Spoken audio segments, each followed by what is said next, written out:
I was always, as a child, enamored by faces, whether it be on, creatures in books or whatever. I was always transfixed by faces.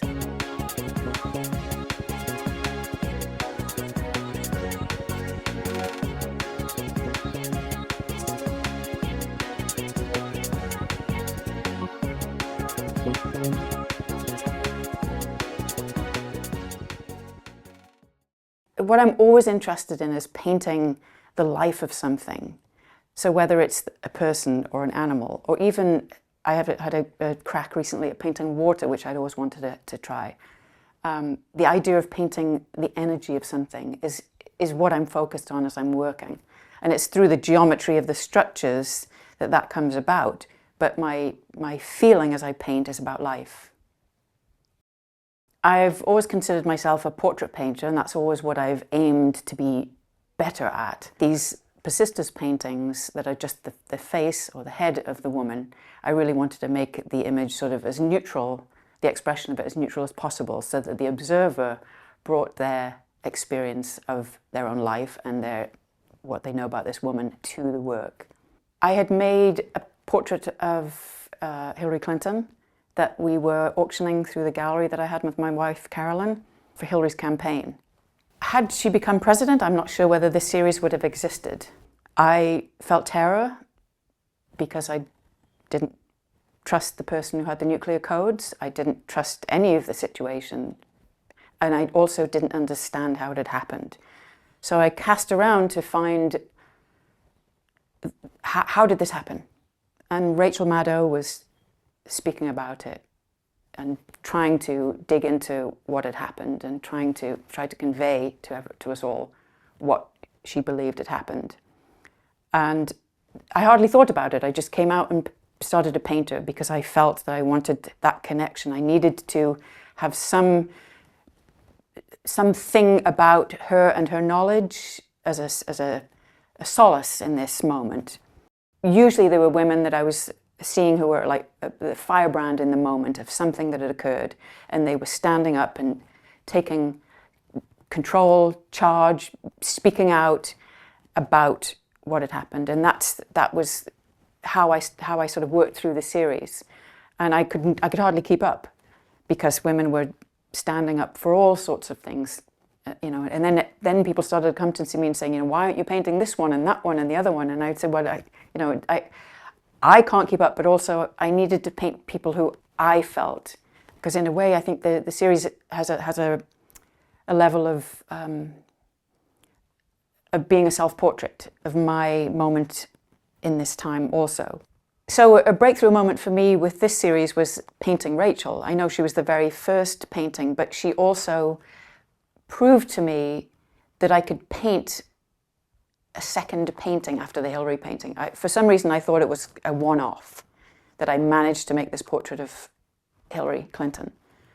And then I made the Rachel painting, and there's something about it, I don't know whether it's because I mastered glasses, but there's also something about the color of her particular flesh tones that I had control over that I hadn't had in any other paintings. And it was to do with the mixing. I remember feeling very conscious when I did the mixes for that painting. And feeling when it was done that it was a moment in time for me and my own sense of who I was as a painter and what I was possibly able to do going forward. And that was amazing.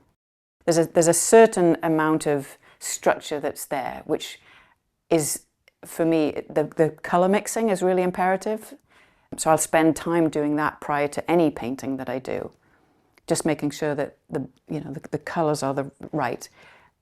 Then I'll go into that, trying to apply them where I believe they should appear on the face. And often they don't, they may work on the palette and then you get them on the canvas and it's entirely different. And that can be advantageous and disadvantageous to have that experience. There are moments when I want it to look like it's collapsing and moments where I want it to come together. So I'm always intrigued by what the paint itself does.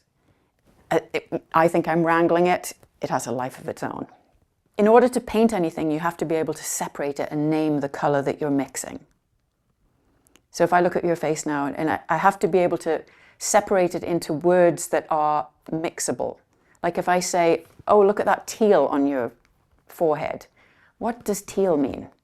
That's J. Crew catalog color.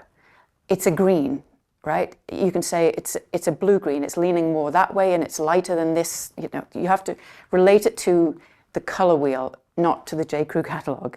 Otherwise, you'll go nuts. But if you do that, if I look at you and I say, okay, there's red there's red. It's turning to a yellow. There's more yellow up there. I'll put more yellow in.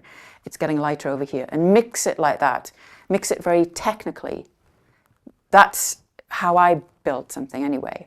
If I veer away from that and I start getting into, oh, there's lilac down there, and I'm lost. I have to say it's purple, but it's leaning this way, and it's, you know, I mix my colors in the same area on the palette too, because of habit, because there is a moment that as much as I am building it one mark at a time, let's say, there is a moment when it does all go to hell and I'm furious and I start digging around on the palette and everything goes out of order on the palette, out of order on the painting, and I'll do several things at once. And for that, I want that muscle memory. Like, I want to know where that green is so I can just put it on and I can just do that and then step back. I wanted to be able to make work that I felt that somebody might describe it as audacious. Like, that paint work is audacious. That to me was the ultimate, you know, if I could have that or sense that myself, which is difficult because when you are the person, you've got to get into that state of flow where it comes and you think, how did that happen? That's the bit that I want. So that's how this came about. The mark that you're speaking about of on Rachel's nose there, I love it, and my wife Carolyn, it bothered her when I made it. I like everything but the mark on her nose, and I imagine why, because I'm trying with that mark. I'm actually crossing two different planes. I'm crossing the front plane and the side plane, but I've put them all on the front plane. To me, I just get away with it, and that's why I left it, because that's the audacious part. Like, what can I get away with?